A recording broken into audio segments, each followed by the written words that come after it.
Voilà. Donc, premier exercice, suite à donc, les explications concernant les différents triangles et leurs particularités. Vous avez 4 sortes de triangles. J'ai donné tout à l'heure dans la leçon la couleur qui correspond à chacune des particularités, à chacun des triangles. Donc vous les reconnaissez. Celui qui est isocèle, c'était en vert. Non, pas n'importe quoi. Celui qui était équilatéral, c'était en vert. Celui qui est isocèle, c'est en bleu. Celui qui est rectangle, il est en rouge. Et celui qui est rectangle et isocèle, il est en violet. Donc, dans le premier exercice, vous coloriez de la même couleur, le triangle, la particularité qui lui correspond, d'accord? Ok? En sachant que vous avez son nom, et la particularité qui lui correspond. Ça marche? Oui ou pas oui? Alors, on sait que angle droit et deux côtés égaux, ça correspond à, en tout cas, 2 triangles. D'accord? Donc, vous pouvez séparer au milieu. Voilà. Là, ok? Et puis, vous coloriez une des 2 parties de la couleur qui correspond à chaque triangle. D'accord? C'est pas vous donner la réponse que de vous dire que l'angle droit, on le retrouve à la fois dans le triangle rectangle et dans le triangle isocèle rectangle, et que les 2 côtés égaux, il est à la fois dans les triangles isocèles et le triangle isocèle rectangle. D'accord? Donc vous pouvez vous utiliser les crayons de couleur là où il faut. Ça marche? Ok. Ensuite, test 2. On vous donne le vocabulaire. On vous indique les propriétés, on vous demande d'indiquer les propriétés qui doivent être écrites donc sur la première ligne en fonction du triangle, ok, que vous voyez dans la vignette. Et ensuite, on donne en dessous le nom du triangle. D'accord? Donc ici, de quel triangle s'agit-il? Ici, de quel triangle s'agit-il? Ici et ici. Oui, Emma? Exactement, tout à fait.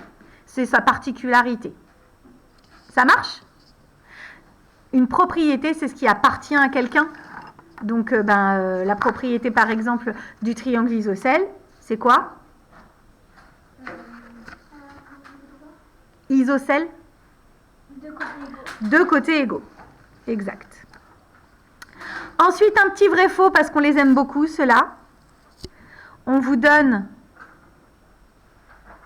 On vous montre, d'accord, les triangles. Ils sont notés grâce à leurs points qui déterminent les sommets, ok?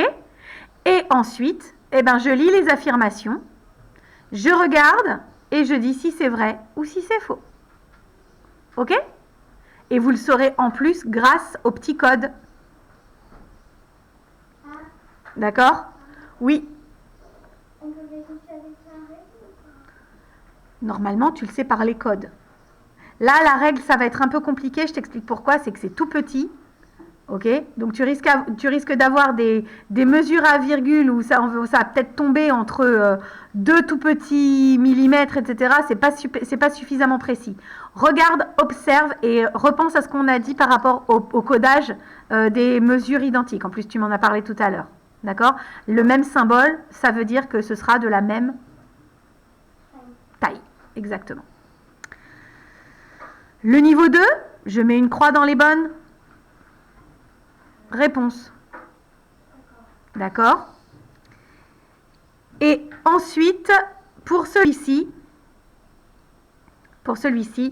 là, tu vas pouvoir te faire plaisir parce que tu vas pouvoir utiliser ta règle. Alors, soit tu utilises ta règle. Si tu considères que c'est pas super précis parce que tu vas tomber sur une mesure entre 2 mm ou quoi, il y a un instrument qui permet de conserver les longueurs. Le compas. Si j'ouvre mon compas Je donne un exemple et je regarde ici. Regardez par là. Si j'ouvre mon compas, que je mets la pointe sèche ici et la mine là, je ne le bouge plus et je vérifie. Tiens, c'est pareil. Oh, c'est la même chose. Est-ce que j'ai changé l'écartement de mon compas? Non. Ça veut dire que la longueur a été conservée. Si la longueur a été conservée, alors les trois sont de la même longueur. Ok? Sauf que indiquer son nom, ça ne va pas suffire. Vous allez avoir besoin de, sur les côtés par exemple, de m'indiquer un petit codage pour me montrer que vous avez compris. Est-ce que ça marche pour tout le monde? Eh bien, au travail. Au travail, tout le monde.